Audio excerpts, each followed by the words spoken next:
৭ই মার্চের ভাষণ বাজানোর কারণে যেই ছেলেটাকে গ্রেফতার করা হয় এবং পরবর্তীতে গণধোলাই দেওয়া হয়, আবার একটা আপুকে দেখলাম অ্যাসাল্ট করা হয়েছে।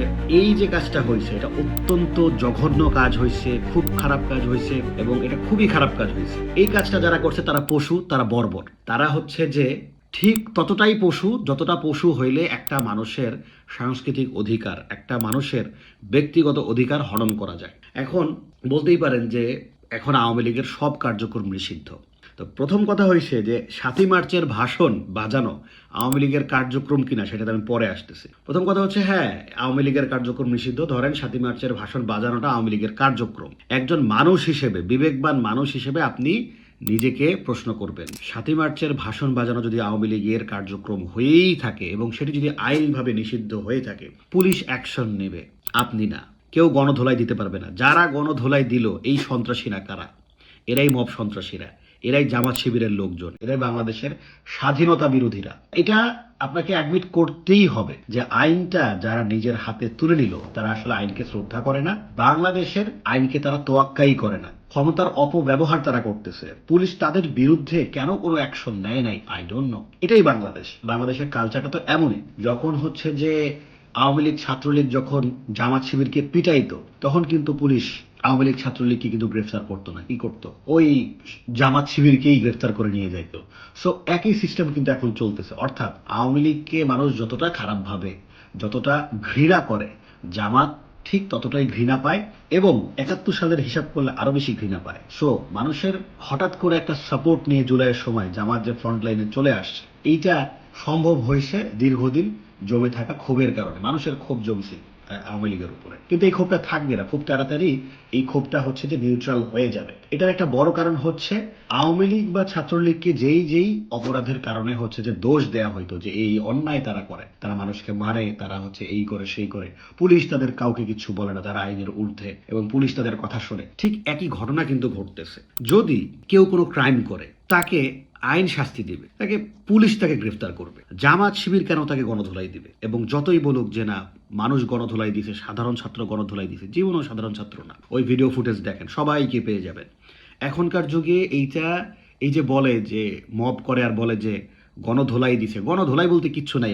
এখনকার যুগে যা কিছু হবে সব ধরে ফেলতে পারবেন। গণধোলাই হবে, আমি বলতেছি না যে গণধোলাই হবে না, কিন্তু ধরে ফেলতে পারবেন আপনি চাইলেই। আইনের লোকজন যারা, তারা যদি একটু সৎ হয়, তারা যদি সৎভাবে, যদি ট্রান্সপারেন্ট ভাবে যদি কাজগুলো করে, তাহলেই ধরা পড়ে যাবে। আওয়ামী লীগের কার্যক্রম নিষিদ্ধ, শাস্তি দিবে আইন। পুলিশ হচ্ছে তাদেরকে গ্রেফতার করবে।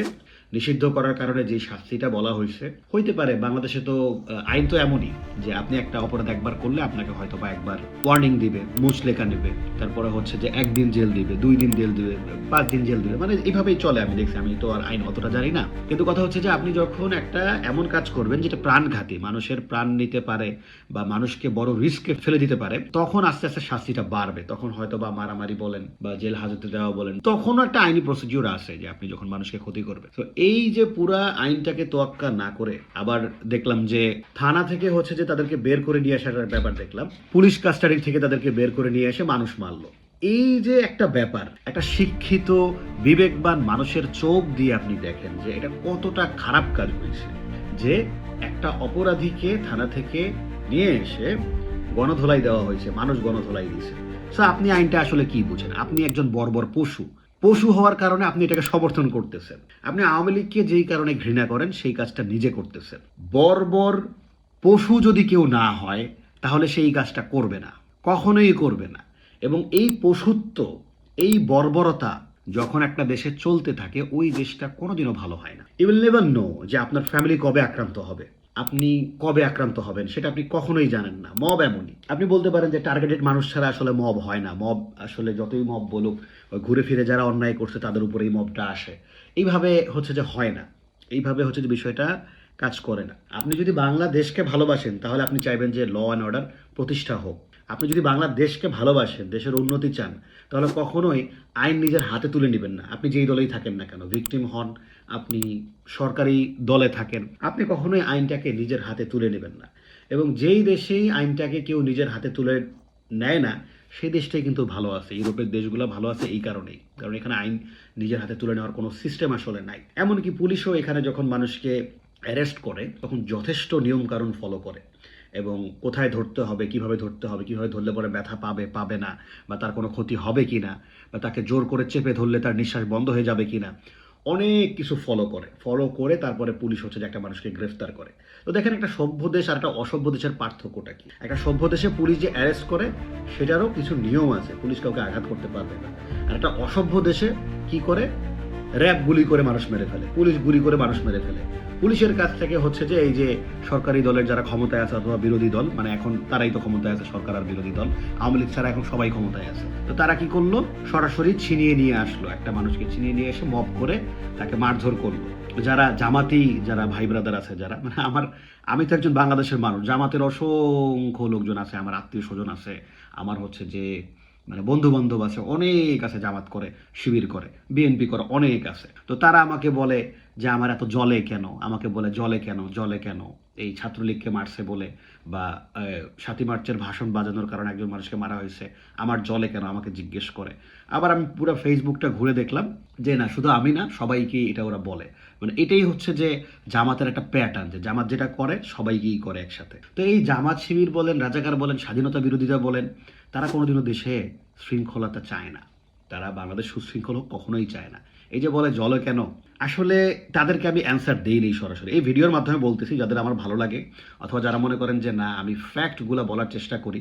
আমি বড় কোনো জ্ঞানী মানুষ না, কিন্তু আমি মনে করি যে আমি যেটা জানি সেটা আপনাকে জানানোর যে ব্যাপারটা, এই দায়িত্বটা আমি পালন করতেছি। তো এই যে আমার এত জলে কেন, এটা আমি এই ভিডিওতে বলে দিলাম যে কেন জলে। কারণ আমি দেখতেছি যে আমি একটা অসভ্য বর্বর একটা দেশে আছি, দীর্ঘদিন যাবৎ দেখতেছি, যখন থেকে সারা বিশ্ব সম্পর্কে একটু জ্ঞান হয়েছে, বিশ্ব রাজনীতি সম্পর্কে, ল অ্যান্ড অর্ডার সম্পর্কে, তখন থেকে আমি দেখতেছি যে আমাদের দেশের ল অ্যান্ড অর্ডার এতটাই খারাপ যে মানুষ এটার উপরে বিশ্বাসই করতে পারে না। এবং আমাদের দেশের উন্নতি কখনোই হবে না, কারণ আমাদের দেশের ইন্টারনাল সমস্যা আমরা সবসময় জিয়ে রাখি।